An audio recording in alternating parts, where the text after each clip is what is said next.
ഓം ശ്രീനാരായണ പരമഗുരവേ നമ. ഏവർക്കും നമസ്കാരം. അനുകമ്പാദശകം കൃതിയിലെ 2 ശ്ലോകങ്ങൾ നിങ്ങൾ പഠിച്ചു കഴിഞ്ഞു. സത്യാവബോധത്തിൽ നിറഞ്ഞ് സ്വാർത്ഥത വെടിഞ്ഞ് അജ്ഞതയുടെ കൂരിരുട്ടിൽ അകപ്പെടാതെ ജീവിതം ആനന്ദകരമാക്കാനുള്ള വഴികൾ ഗുരു അനുകമ്പാദശകം എന്ന കൃതിയുടെ ആദ്യ 2 ശ്ലോകങ്ങളിലൂടെ നമുക്ക് മനസ്സിലാക്കി തന്നു.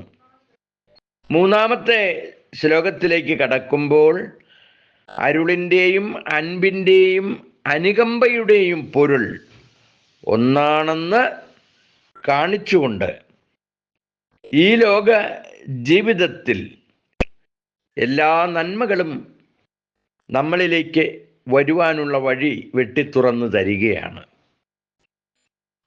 അരുളൻപനുകമ്പ പൊരുളൊന്നാണിതു ജീവതാരകം.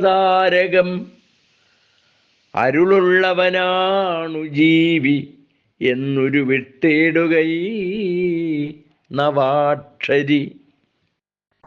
അരുൾ എന്നാൽ അറിവ്, കഴിഞ്ഞ ക്ലാസ്സിൽ പറഞ്ഞു തന്നു. അൻപ് എന്നാൽ സ്നേഹം, വെറുതെയുള്ള സ്നേഹമല്ല, എല്ലാം ഒന്ന് തന്നെ എന്നറിഞ്ഞുകൊണ്ട് കാപട്യമില്ലാതെ കളങ്കമില്ലാതെ സ്നേഹിക്കുന്ന അവസ്ഥ. അനുകമ്പ എന്നാൽ കാരുണ്യം. സഹജീവികളിലും തൻ്റെ ജീവന്റെ തുടിപ്പുകൾ അനുഭവിച്ചറിഞ്ഞ് കൃപണത വെടിഞ്ഞ് കാരുണ്യവാനായിത്തീരുന്ന അവസ്ഥയാണ് അനുകമ്പ എന്ന് പറയുമ്പോൾ. ആത്മോപദേശ ശതകത്തിൽ പറയുന്നത് പോലെ അപരനു വേണ്ടി അഹർനിശം പ്രയത്നം കൃപണത വിട്ട് കൃപാലു ചെയ്തിടുന്നു. സഹജീവികളുടെ ദുഃഖങ്ങളിൽ രാപ്പകൽ വ്യത്യാസമില്ലാതെ ഓടിച്ചെന്ന് സഹായിക്കുന്ന അവസ്ഥ. അങ്ങനെയുള്ള കാരുണ്യത്തോടു കൂടിയ ആളുകൾ, അവരെക്കുറിച്ചാണ് അനുകമ്പയുള്ളവർ എന്ന് പറയുന്നത്. അരുളൻപ് അനുകമ്പ മൂന്നിനും പൊരുളൊന്നാണ്. അരുളിൻ്റെയും അൻപിൻ്റെയും അനുകമ്പയുടെയും പൊരുൾ സത്യം ഒന്ന് തന്നെയാണ്. അറിവിനും സ്നേഹത്തിനും കാരുണ്യത്തിനും ആസ്പദമായ പൊരുൾ അല്ലെങ്കിൽ സത്യം ഒന്ന് തന്നെ. ഇത് ജീവതാരകം. ഈ അറിവ് സംസാര ദുഃഖങ്ങളിൽ, അല്ലെങ്കിൽ ഈ അറിഞ്ഞ അറിവ് സംസാര ദുഃഖങ്ങളിൽ നിന്ന് ജീവിതത്തെ മോക്ഷപ്രാപ്തിയിലേക്ക് നയിക്കുന്നു. മനസ്സിലായല്ലോ? അപ്പോൾ ഈ അറിവ് ജീവതാരകമാകുന്നു. അരുളിനും അൻപിനും അതുപോലെ അനുകമ്പയ്ക്കും പൊരുളൊന്നായ സത്യജ്ഞാനത്തിലൂടെ ജീവൻ സംസാര ദുഃഖത്തിൽ നിന്ന് മറുകരയെത്തുന്നു എന്ന് സാരം.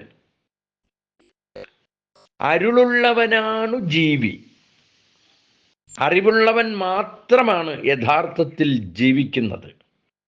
ഗുരു നമുക്ക് കാണിച്ചു തന്നു. അറിവാണ് ഈശ്വരൻ, അറിവാണ് ആത്മാവ്, അറിവാണ് ബോധം എന്നൊക്കെ ഗുരു നമുക്ക് മനസ്സിലാക്കി തന്നിട്ടുണ്ട്.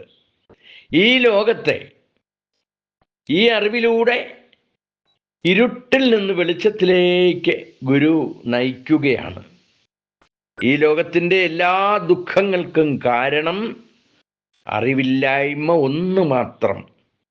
അതുകൊണ്ട് ഒരു നവാക്ഷരി മന്ത്രം ഗുരു നമുക്ക് ഓതിത്തരികയാണ്. 9 അക്ഷരങ്ങളുള്ള മന്ത്രം. അരുളുള്ളവനാണു ജീവി. ഹൃദയത്തിൽ ഇത് ചേർത്ത് വയ്ക്കുക, ഹൃദയത്തോട് ചേർത്ത് വയ്ക്കുക. അരുളുള്ളവനാണ് ജീവി. അറിവുള്ളവൻ്റെ ജീവിതത്തിൽ മാത്രമേ ശാന്തിയും സമാധാനവും ഐശ്വര്യവും വന്നു ചേരുകയുള്ളൂ. അനുകമ്പാദശകം എന്ന കൃതിയിലെ ഈ ശാന്തി മന്ത്രം അനശ്വരമായ സന്ദേശമാണ്, ജീവിതത്തോട് ചേർത്ത് വയ്ക്കേണ്ട സന്ദേശം. മറക്കരുത്, അരുളുള്ളവനാണു ജീവി.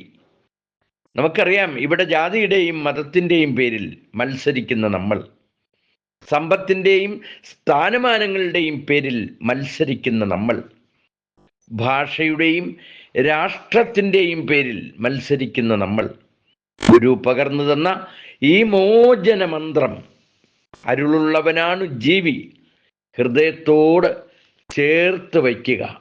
മനസ്സിലാകുന്നുണ്ടോ? ഒരിക്കലും ഈ സന്ദേശത്തിൻ്റെ പൊരുൾ നമ്മുടെ ജീവിതത്തിൽ നിന്ന് നമ്മൾ വിട്ടുകളയരുത്. ഈ മന്ത്രം സാഹോദര്യത്തിൻ്റെ, സ്നേഹത്തിൻ്റെ ശാശ്വതമായ മന്ത്രമാണെന്ന് ഓർത്തിരിക്കുക. ഇനി നമുക്ക് ഈ ശ്ലോകത്തിൻ്റെ സാരാംശം കൂടി പഠിക്കാം. അരുളൻപനുകമ്പ പൊരുളൊന്നാണിതു ജീവതാരകം. അരുളുള്ളവനാണു ജീവി എന്നൊരു വിട്ടിടുകൈ നവാക്ഷരി. അറിവ്, സ്നേഹം, കാരുണ്യം, ഈ 3 ഭാവങ്ങൾക്കും ആസ്പദമായ സത്യം ഒന്ന് തന്നെയാണ്. ഈ ബോധത്തിലെത്തുന്ന ജീവൻ സംസാര ദുഃഖങ്ങളുടെ മറുകര എത്തുന്നു.